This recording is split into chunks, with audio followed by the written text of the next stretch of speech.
नमः शिवाय। आइए सुनते हैं महाशिवरात्रि व्रत कथा। एक बार पार्वती ने भगवान शिव शंकर से पूछा, ऐसा कौन सा श्रेष्ठ तथा सरल व्रत पूजन है जिससे मृत्यु लोक के प्राणी आपकी कृपा सहज ही प्राप्त कर लेते हैं। उत्तर में शिव जी ने पार्वती को शिवरात्रि के व्रत का विधान बताकर यह कथा सुनाई। एक गांव में एक शिकारी रहता था। पशुओं की हत्या करके वह अपने कुटुंब को पालता था।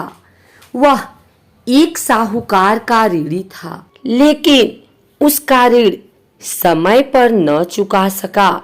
क्रोधवश साहूकार ने शिकारी को शिव मठ में बंदी बना लिया। संयोग से उस दिन शिवरात्रि थी। शिकारी ध्यान मग्न होकर शिव संबंधी धार्मिक बातें सुनता रहा। चतुर्दशी को उसने शिवरात्रि की कथा भी सुनी। संध्या होते ही साहूकार ने उसे अपने पास बुलाया और ऋण चुकाने के विषय में बात की। शिकारी अगले दिन सारा ऋण लौटा देने का वचन देकर बंधन से छूट गया।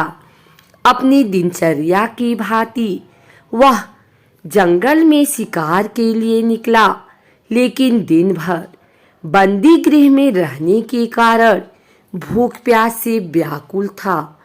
शिकार करने के लिए वह एक तालाब के किनारे बेल वृक्ष पर पड़ाव बनाने लगा। बेल वृक्ष के नीचे शिवलिंग था जो बिल्व पत्रों से ढका हुआ था। शिकारी को उसका पता न चला। पड़ाव बनाते समय उसने जो टहनियां तोड़ी वे संयोग से शिवलिंग पर गिरी।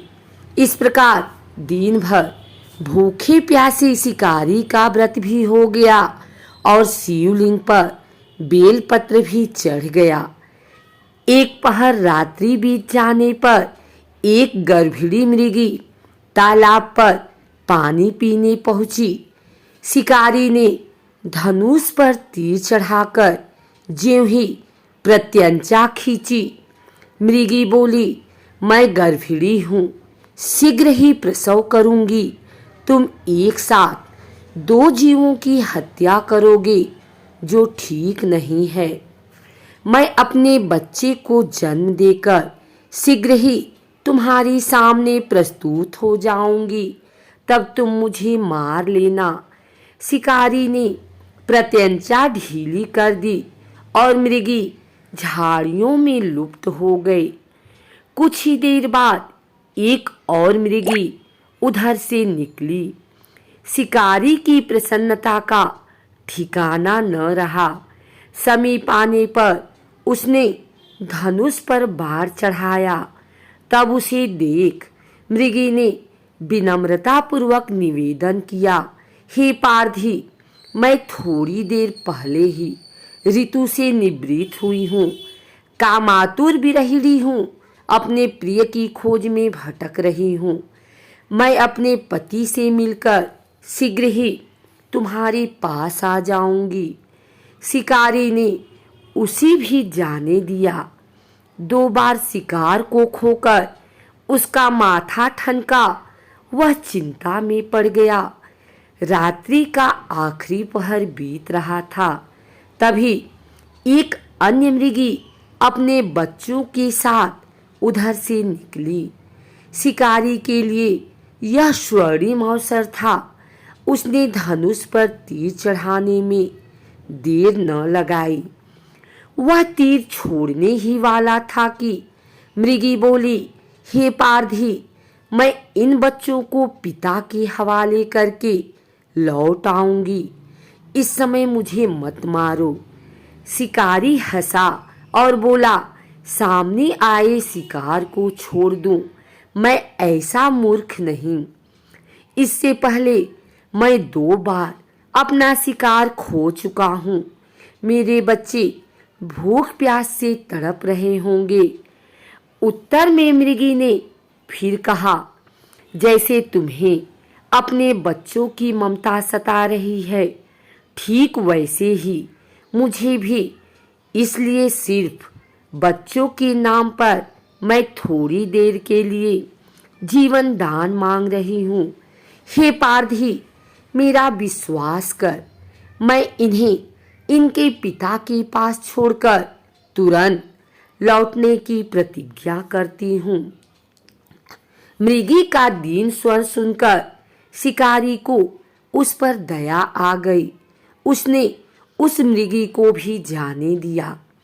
शिकार के अभाव में बेल वृक्ष पर बैठा शिकारी बेल पत्र तोड़ तोड़ कर नीचे फेंकता जा रहा था। पाँव फटने को हुई तो एक हष्ट पुष्ट मृग उसी रास्ते पर आया। शिकारी ने सोच लिया कि इसका शिकार वह अवश्य करेगा।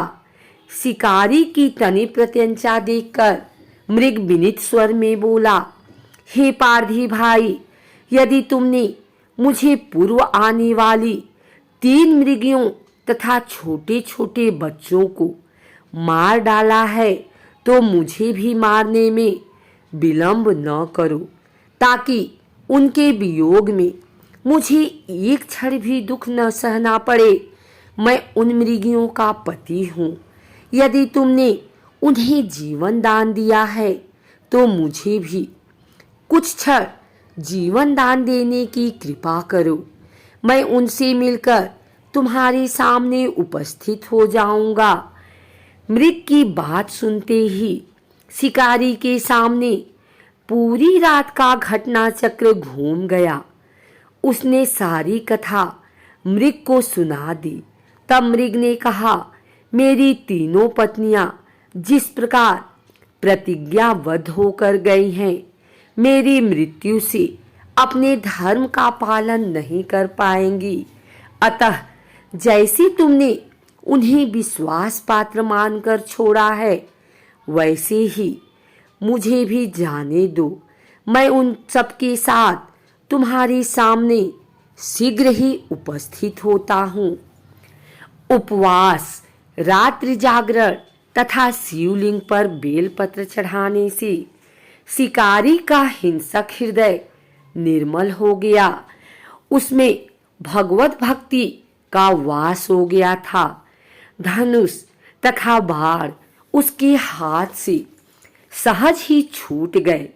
भगवान शिव की अनुकंपा से उसका हिंसक हृदय कारुणिक भावों से भर गया। वह अपने अतीत के कर्मों को याद करके पश्चाताप की ज्वाला में जलने लगा। थोड़ी ही देर बाद मृग सपरिवार शिकारी के समक्ष उपस्थित हो गया, ताकि वह उनका शिकार कर सके।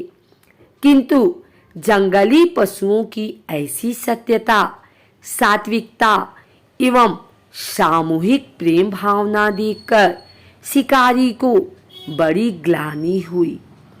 उसके नेत्रों से आंसुओं की झड़ी लग गई। उस मृग परिवार को न मारकर शिकारी ने अपने कठोर हृदय को जीव हिंसा से हटा सदा के लिए कोमल एवं दयालु बना लिया। देवलोक से समस्त देव समाज भी इस घटना को देख रहे थे। घटना की परिणति होते ही देवी देवताओं ने पुष्प वर्षा की। तब शिकारी तथा मृग परिवार मोक्ष को प्राप्त हुए।